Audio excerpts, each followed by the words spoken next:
নমস্কার বন্ধুরা, অন্নপূর্ণা ভান্ডার প্রকল্প নিয়ে এই মুহূর্তে সব থেকে বড় এবং গুরুত্বপূর্ণ আপডেট। আপনি কি অন্নপূর্ণা ভান্ডারের অনলাইনের মাধ্যমে আবেদন করেছিলেন? তাহলে আপনার জন্য রয়েছে একটি অত্যন্ত জরুরি খবর। অফিসিয়াল পোর্টালে কিন্তু সম্পূর্ণ নতুন একটি অপশন লাইভ করে দেওয়া হয়েছে, আর যার নাম ডাউনলোড ফর্ম। অর্থাৎ অনলাইনে আবেদন করার পর এখন প্রত্যেক আবেদনকারীকেই এই নতুন ফর্ম ডাউনলোড করতেই হবে। কিন্তু কিভাবে খুব সহজে মোবাইল বা কম্পিউটারের মাধ্যমে এটি ডাউনলোড করবেন? এই ফর্মে ঠিক কি কি গুরুত্বপূর্ণ তথ্য লেখা রয়েছে, আর এটি কোথাও কি জমা দিতে হবে নাকি নিজের কাছে রাখতে হবে? আজকের ভিডিওটিতে একদম সহজ পদ্ধতিতে step by step live process আপনাদের দেখাবো। তো একটু স্কিপ না করে ভিডিওটি শেষ পর্যন্ত দেখুন।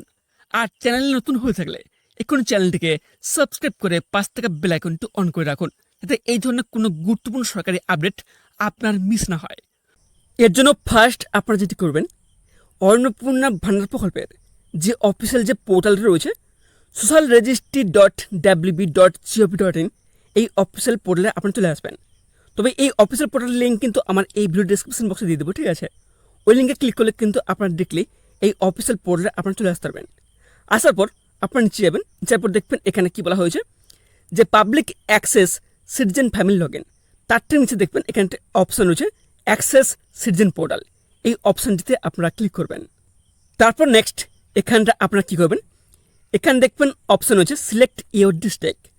আপনারা অনলাইনে আবেদন করার সময় এখানটা আপনাদের জেলা, ঠিক আছে, যে জেলাটি সিলেক্ট করেছিলেন সেই জেলাটা কিন্তু এখানটা আপনারা সিলেক্ট করে নেবেন, ঠিক আছে? তারপর নিচে যাবেন, যারপর দেখবেন এখানটা অপশান হচ্ছে রেজিস্টার মোবাইল নাম্বার।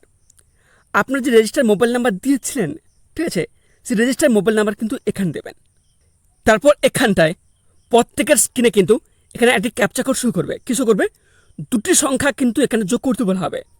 তার অ্যান্সার যেটা হবে তার নিচে দেখবেন এই বক্সটি দেবেন। দেওয়ার পর দেখবেন এখানে একটা অপশান হচ্ছে রিকোয়েস্ট ওটিপি। এই অপশানে আপনারা ক্লিক করবেন। তারপর নেক্সট আপনি যে মোবাইল নাম্বার দিয়েছিলেন ওই মোবাইল নাম্বার কিন্তু একটা 6 সংখ্যার ওটিপি যাবে। ওটিপিটা এখানে দেবেন। দেওয়ার পর দেখবেন তার নিচে একটি অপশান হচ্ছে ভেরিফাই অ্যান্ড কন্টিনিউ। এই অপশানটিতে আপনারা ক্লিক করবেন। অপশানে ক্লিক করার পর এখানটা আপনারা দেখবেন এখানে কি লেখা রয়েছে যে অ্যাপ্লিকেশান সাবমিটেড। আপনারা যখনই অনলাইনে আবেদন করছিলেন, ঠিক আছে, সবশেষে কিন্তু এরকম একটি ইন্টারফেস ওপেন হয়েছিল, ঠিক আছে? এখানে দেখবেন সে একইভাবে কিন্তু এখানটায় আপনাদের এখানে কি লেখা থাকবে যে টেম্পোরারি একটি অ্যাপ্লিকেশন নাম্বার কিন্তু আপনাদের প্রোভাইড করা হবে। তারপর নিচে যাবেন, যার পর দেখবেন এখানে কিন্তু এক নতুন অপশান অ্যাড করা হয়েছে। কি অপশান অ্যাড করা হয়েছে? Download form. এই অপশান কিন্তু আগে ছিল না, ঠিক আছে? এই অপশান কিন্তু নতুন অ্যাড করা হয়েছে এবং এই অপশানে ক্লিক করে কিন্তু আপনাদের ফর্মটি ডাউনলোড করতে হবে।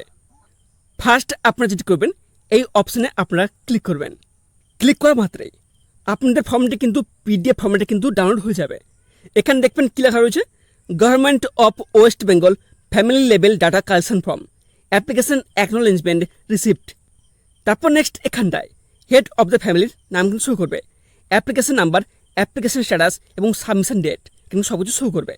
তারপর নিচে আসবেন, নিচে আসার পর দেখবেন এখানে কি বলা হয়েছে নেম, ঠিক আছে, date of birth, gender, Aadhaar number, family member, address, সমস্ত কিছু ডিটেলস কিন্তু এখানে শো করবে। তারপর এখানে শো করবে কি যে কন্ট্যাক্ট নাম্বার, ঠিক আছে, relation with head of the family, EPIC number অথবা voter ID card number, category, religion, সব কিছু ডিটেলস কিন্তু এখানে শো করবে। তারপর নিচে যাবেন, যারপর দেখবেন এখানে কি বলা হয়েছে যে রেশন কার্ড, আপনার কোনো ডিজিটাল রেশন কার্ড আছে কিনা, কি তথ্য দিয়েছিলেন, ঠিক আছে, আপনি যখন অনলাইনে আবেদন করেছিলেন যে সমস্ত তথ্য দিয়েছিলেন সে সমস্ত অলরেডি কিন্তু সমস্ত তথ্য কিন্তু এখানে শো করবে। আপনারা এখানে ভালো করে চেক করে নেবেন। এছাড়াও এখানে দেখাবে যে সিএ অ্যাপ্লিকেশন স্ট্যাটাস, আপনি কি সিএ এর জন্য আবেদন করেছিলেন কিংবা যে এসআইআর 2026-এ আপনার নাম কি ডিলিট হয়ে গেছিল, ঠিক আছে, এই সমস্ত তথ্য কিন্তু এখানে শো করবে।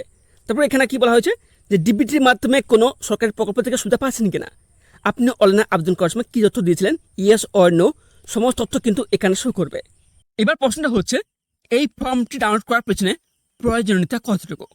কেননা প্রথমত আপনারা এখানে আপনাদের অ্যাপ্লিকেশন নাম্বার পেয়ে যাবেন, তার মাধ্যমে বর্তমানে আশা করা হচ্ছে আর কিছুদিন পরে স্ট্যাটাস চেক বলে নতুন একটি অপশান যোগ হবে, যেখানটা আপনারা এই অ্যাপ্লিকেশন নাম্বার দিলেই খুব সহজে জানতে পারবেন যে আপনার আবেদন অ্যাপ্রুভ হলো নাকি রিজেক্ট।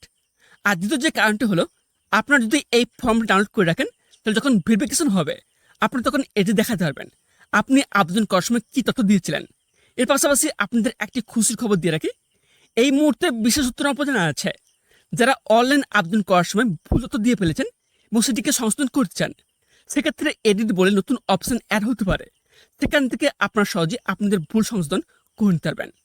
সুতরাং আপনাদের একটা কথা বলবো, আপনারা সময় থাকতে এক্ষুনি ফর্ম ডাউনলোড করে ফেলুন। কীভাবে ডাউনলোড করবেন তার সম্পূর্ণ প্রসেসটা দেখিয়ে দিলাম। আশা করি কোনো অসুবিধা হবে না। আজ এখানে শেষ করছি, দেখা হচ্ছে পরবর্তী কোনো গুরুত্বপূর্ণ ভিডিওটিতে। ততক্ষণে সবাই ভালো থাকবেন, সুস্থ থাকবেন এবং তার সাথে আপনারা যদি আমাদের এই ইউটিউব চ্যানেলে প্রথম হয়ে থাকেন তাহলে চ্যানেলটিকে সাবস্ক্রাইব করে পাশ থেকে বেল আইকনটি অন করে রাখবেন। ধন্যবাদ।